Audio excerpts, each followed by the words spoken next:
ঈদুল আজহা 2026 উপলক্ষে ভাতা ও উপবৃত্তির টাকা কত টাকা বাড়বে? ঈদ আসলেই আমাদের দেশে একটি প্রশ্ন সবচেয়ে বেশি আলোচনায় আসে। বয়স্ক ভাতা, বিধবা ভাতা, প্রতিবন্ধী ভাতা, গর্ভকালীন মা ভাতা এবং শিক্ষার্থীদের উপবৃত্তির টাকা কি ঈদ উপলক্ষে বাড়ানো হয়? বিশেষ করে ঈদুল আজহা 2026 সামনে রেখে অনেকেই জানতে চান এই ভাতাগুলো কত টাকা বাড়বে বা আদৌ কোনো বৃদ্ধি হবে কি না। আজকের এই ভিডিওতে আমরা একদম পরিষ্কারভাবে জানাবো বাস্তব সরকারি তথ্য অনুযায়ী এই ভাতা উপবৃত্তির পরিবর্তন কিভাবে হয়। ভিডিওটি শুরু করার আগে ছোট্ট একটি অনুরোধ, আপনি যদি এমন গুরুত্বপূর্ণ শিক্ষা আপডেট এবং সরকারি ভাতা সম্পর্কিত সঠিক খবরাখবর জানতে চান তাহলে এখনই আমাদের চ্যানেলটি সাবস্ক্রাইব করে পাশে থাকা বেল আইকনটি অন করে রাখুন। এখন চলুন মূল আলোচনায় যাই। প্রথমে একটি গুরুত্বপূর্ণ বিষয় পরিষ্কার করে নেওয়া যাক। বাংলাদেশে সাধারণত ঈদ বা কোনো ধর্মীয় উৎসব উপলক্ষে আলাদা করে ভাতা, বয়স্ক ভাতা, বিধবা ভাতা, প্রতিবন্ধী ভাতা বাড়ানো হয় না। এই ভাতাগুলো বাড়ানো হয় মূলত সরকারের বার্ষিক বাজেটের সিদ্ধান্ত অনুযায়ী, মূল্যস্ফীতি অনুযায়ী, সামাজিক নিরাপত্তা কর্মসূচি, নতুন নীতিমালা অনুযায়ী। অর্থাৎ ঈদ আসলে আলাদা করে বাড়ানোর কোনো নির্দিষ্ট নিয়ম নেই।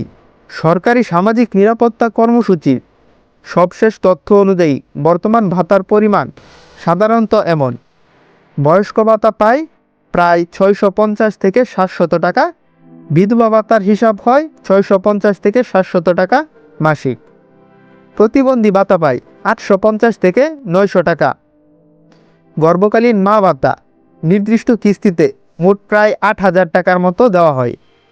শিক্ষার্থীদের উপবৃত্তি স্তরভেদে 900 টাকা হতে 1300 টাকা পর্যন্ত দেওয়া হয়। এই তথ্যগুলো সাধারণত সামাজিক নিরাপত্তা কর্মসূচির হালনাগাদ কাঠামোর মধ্যে নির্ধারিত থাকে। সূত্র অনুযায়ী সরকার প্রতি বছর সামান্য হারে বৃদ্ধি করে, সাধারণত 50 টাকা থেকে 150 টাকা পর্যন্ত পরিবর্তন দেখা যায়। এখন সবচেয়ে গুরুত্বপূর্ণ প্রশ্নে আসি। ঈদুল আজহা 2026 উপলক্ষে কি এই ভাতা বাড়বে? ঈদের কারণে আলাদা করে কোনো ভাতা ঘোষণা সাধারণত করা হয় না। তবে সরকার যদি নতুন বাজেট কার্যকর করে তাহলে বয়স্ক ভাতা 50 থেকে 100 টাকা বাড়তে পারে, বিধবা ভাতা 50 থেকে 100 টাকা বাড়তে পারে, প্রতিবন্ধী ভাতা 50 টাকা থেকে কিছুটা বাড়তে পারে। শিক্ষার্থীদের উপবৃত্তিতে সামান্য সমন্বয় হতে পারে, কিন্তু এগুলো ঈদের জন্য নয়, এগুলো পুরো অর্থ বছরের নীতিগত সিদ্ধান্ত। বাস্তবে দেখা যায় ঈদের আগে ভাতা আগাম প্রদান করা হয়, অনেক সময় 2 থেকে 3 মাসের টাকা একসাথে দিয়ে দেওয়া হয়, কিন্তু টাকা বাড়ানো হয় না শুধু ঈদের কারণে। অর্থাৎ ঈদে মানুষ বেশি টাকা পায় না, বরং আগের টাকা পেয়ে থাকে যাতে ঈদ উদযাপন করতে পারে। এই ভাতাগুলো বাংলাদেশে সামাজিক নিরাপত্তার একটি বড় অংশ। লাখ লাখ বয়স্ক মানুষ এই ভাতার উপর নির্ভরশীল। অনেক বিধবা নারী এই টাকাকে তাদের একমাত্র আয়ের উৎস হিসেবে ব্যবহার করেন। এই কারণে সরকার প্রতি বছর বাজেট ধীরে ধীরে ভাতা বাড়ানোর চেষ্টা করে। সর্বশেষ তথ্য অনুযায়ী সামাজিক নিরাপত্তা খাতে সরকার ধাপে ধাপে বরাদ্দ বাড়াচ্ছে যাতে দরিদ্র ও অসহায় মানুষের উপকৃত হয়। সবশেষে আমরা শিক্ষা উপবৃত্তি নিয়ে কিছু কথা বলি।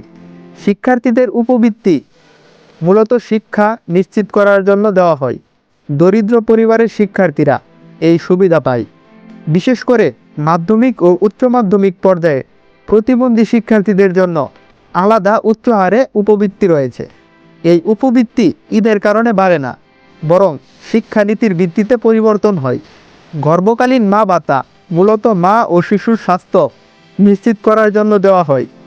এই ভাতা সাধারণত কয়েক কিস্তি একসাথে প্রদান করা হয় এবং ঈদের আগে এটি প্রায় সব এলাকাতেই বিতরণ করা হয়।